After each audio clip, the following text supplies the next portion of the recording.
आप देख रहे हैं इंडिया टाउन न्यूज, भारत की बात। नमस्कार, आप देख रहे हैं इंडिया टाउन न्यूज। मैं हूं आपके साथ संजना कुशवाहा। स्वागत है आपका हमारे खास बुलेटिन राजधानी सरकार धानी में, जहां हम आपको छत्तीसगढ़ की महत्वपूर्ण खबरों से रूबरू कराएंगे। तो बुलेटिन की शुरुआत करने से पहले नजर डालते हैं आज के हेडलाइंस पर। निकाय चुनाव में हार को लेकर समीक्षा। 28 फरवरी को कांग्रेस कार्यकारिणी की अहम बैठक, प्रभारी सचिव रहेंगे मौजूद। छत्तीसगढ़ में फिल्म छावा हुई टैक्स फ्री, मुख्यमंत्री विष्णुदेव साय ने की घोषणा। राजिम कुंभ की आयोजन उपरांत मीडिया से की चर्चा।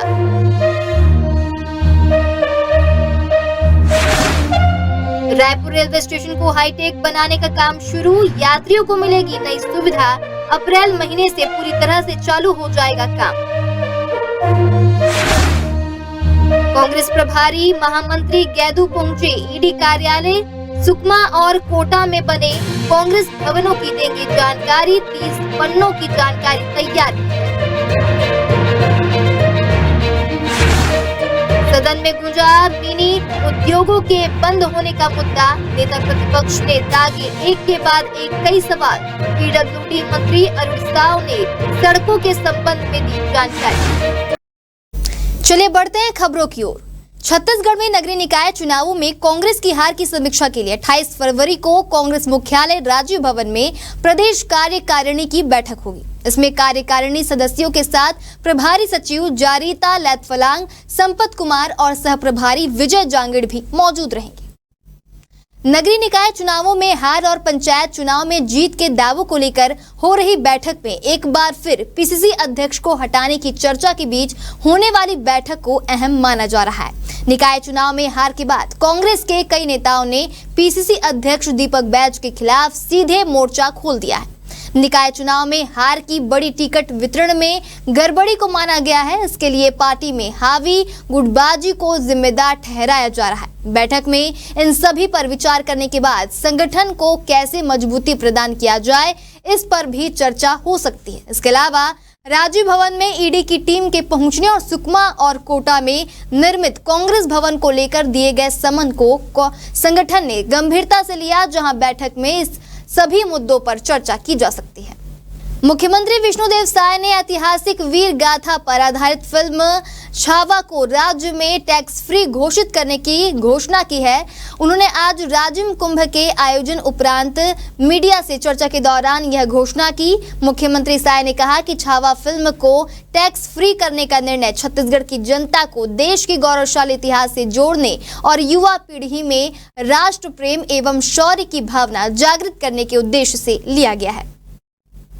मुख्यमंत्री साय ने कहा कि छावा केवल एक फिल्म नहीं बल्कि ऐतिहासिक परंपराओं, वीरता और स्वाभिमान की गाथा है, जिसे हर नागरिक को देखना चाहिए। उन्होंने कहा कि यह फिल्म युवा वर्ग को प्रेरित करेगी और छत्रपति संभाजी महाराज के शौर्य, बलिदान और नेतृत्व को व्यापक रूप से प्रस्तुत करेगी। अखिल भारतीय कांग्रेस कमेटी यानी कि AICC ने अखिल भारतीय किसान कांग्रेस की राज्य इकाइयों के नए राज्य अध्यक्षों की नियुक्ति की है, जहां कांग्रेस महासचिव KC वेणुगोपाल ने एक आधिकारिक प्रेस विज्ञप्ति जारी कर इस नियुक्ति की जानकारी दी है। जारी सूची के अनुसार से छत्तीसगढ़ किसान कांग्रेस के अध्यक्ष अभिषेक मिश्रा बनाए गए हैं। इसके अलावा आंध्र प्रदेश, मध्य प्रदेश और त्रिपुरा में भी किसान कांग्रेस के नए अध्यक्षों की नियुक्ति की गई है। राजीव भवन के निर्माण पर ईडी के समन से बिफरे छत्तीसगढ़ कांग्रेस अध्यक्ष दीपक बैज के भाजपा मुख्यालय के निर्माण की जांच करने की बात कही है। इस पर उप मुख्यमंत्री विजय शाह ने पलटवार करते हुए कहा कि कांग्रेस ईडी की जांच पर राजनीति कर रही है। उप मुख्यमंत्री अरुण साव ने मीडिया से चर्चा में आरोप लगाते हुए कहा कि शराब घोटाले को लेकर ईडी की कार्रवाई चल रही है। अब तक साक्ष्य और तथ्यों के आधार पर कार्रवाई हुई है।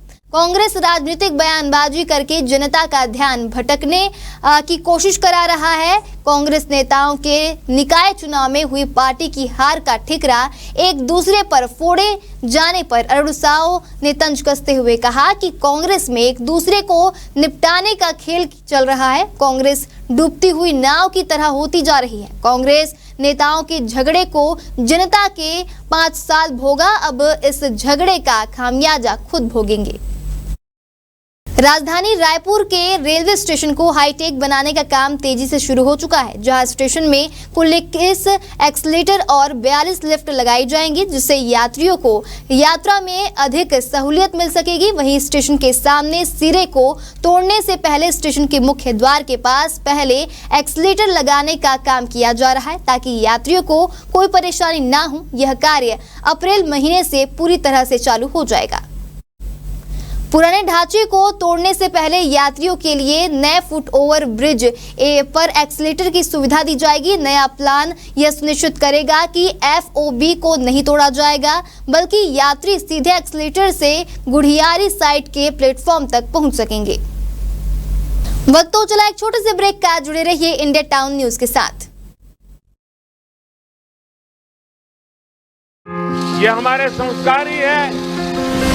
भारत को भी मां के रूप में देखते हैं, खुद को मां भारती की संतान मानते हैं। महिला सशक्तिकरण और महिलाओं पर होने वाले अपराधों पर लगाम लगाने शासन प्रशासन के साथ ही इंडिया टाउन न्यूज की मुहिम। अगर किसी भी महिला और लड़कियों के साथ किसी भी तरह के अपराध, ब्लैकमेलिंग, धमकी, दबाव बनाने की कोशिश, अनैतिक कार्य करने की मंशा या छेड़छाड़ आदि होती है या अपराध होने की सूचना मिलती है तो आप सभी बिना खौफ के अभिव्यक्ति ऐप पर अपनी शिकायत। ब्रेक के बाद स्वागत है आपका इंडिया टाउन न्यूज में। चले बढ़ते हैं खबरों की ओर। रायपुर के मेकाहारा अस्पताल के एक्सरे रूम में एक चोर ने घुसकर इलाज के लिए आई महिला का मंगलसूत्र चुरा लिया। यह घटना तब घटी जब महिला अपने इलाज के दौरान एक्सरे करवा रही थी और चोर ने मदद करने के बहाने उसे धोखा देकर मंगलसूत्र उतरवा लिया। इमरजेंसी वार्ड में लगे सीसीटीवी में कैद हुआ संदेही महिला को लेकर एक्सरे रूम के भीतर लेके गया। परिवार वालों ने इसकी शिकायत थाने में की, मगर मंगलसूत्र की रसीद की मांग करने वाली पुलिस ने FIR दर्ज नहीं की। सुकमा और कोटा में निर्मित कांग्रेस भवन के लिए मिले नोटिस का जवाब देने कांग्रेस के प्रभारी महामंत्री मलकित सिंह गेंदू प्रवर्तन निदेशालय के कार्यालय पहुंचे हैं। ईडी कार्यालय पहुंचे प्रभारी महामंत्री मलकित सिंह गेंदू ने मीडिया से चर्चा में कहा कि सुकमा और कोटा के राजीव भवन के निर्माण का पाई का हिसाब ईडी को देंगे। 30 पन्नों की जानकारी तैयार की है। 4 बिंदुओं पर पूरी जानकारी तय कर ली गई है। राजधानी रायपुर में श्री प्रयास एजुकेशन सोसाइटी की ओर से भैरव नगर में आदर्श विवाह का आयोजन किया गया। इसमें 7 युवक युवतियों को विवाह के शुभ बंधन में बांधा गया।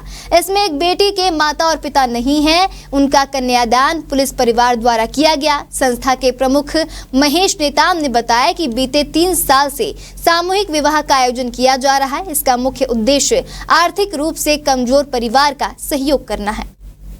संस्थाओं के सहयोग से आयोजन किया गया, जिसमें शादी के मंडप, दहेज, कपड़ा, भोजन, उपहार जैसे कई वस्तुओं का इंतजाम पुलिस परिवार के द्वारा किया गया।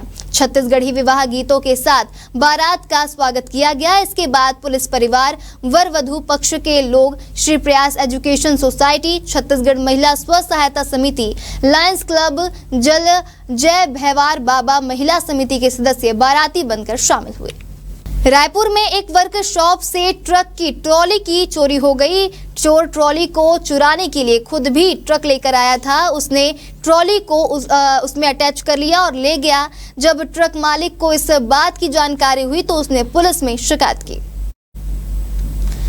कड़ाई से पूछताछ में उसने चोरी की बात कबूल कर ली। आरोपी ने बताया कि ट्रॉली को चोरी करने के लिए वह खुद ट्रक लेकर गया था, जिसमें अटैच करके ट्रॉली को ले आया। उसने सिलतरा के एक पार्किंग यार्ड में ट्रॉली को छुपा दिया था, जिससे पुलिस ने बरामद कर लिया है। छत्तीसगढ़ विधानसभा में तीसरे दिन प्रश्नकाल के दौरान कई मुद्दों पर सदन गरमाया, जहां कांग्रेस विधायक शेषराज हरबंस ने जांजगीर चांपा में सड़क निर्माण का मुद्दा उठाया। उन्होंने पामगढ़ में सड़क निर्माण के स्थगित होने के संबंध में प्रश्न पूछा। वहीं PWD मंत्री अरुण साव ने सड़कों के संबंध में दी जानकारी। उन्होंने कहा कि प्राथमिकता में सड़कों का निर्माण किया जा रहा है। वहीं सदन में चरणदास महंत ने पूछा कि सरकार ने औद्योगिक नीति बनाई। कहा कि उद्योगों को क्षमता विकास के लिए अनुकूल अवसर दिए जाएंगे। 1 साल में राजनांदगांव के 5 उद्योग बंद हो गए। ये वित्तीय कारणों से बंद होना बताया गया। इसको सहयोग क्यों नहीं दिया गया, इस पर प्रश्न किया गया। मंत्री लखनलाल ने जवाब दिया, जो बंद 5 उद्योग के बारे में बोला गया है उनको भी उद्योग विभाग के नियमों के अनुसार सब्सिडी दी गई। उनको ब्याज अनुदान में 5 को 75,31,000 और 60 लाख की सहायता दी गई। 2023 में भी कांग्रेस के समय 18 उद्योग बंद हुए हैं। हमारा प्रयास है कि उद्योगों को लाभ मिले। आज के हमारे खास बुलेटिन राजधानी सरकार धानी में फिलहाल इतना ही। अब मुझे दीजिए इजाजत, नमस्कार। आप देख रहे हैं इंडिया टाउन न्यूज, भारत की बात।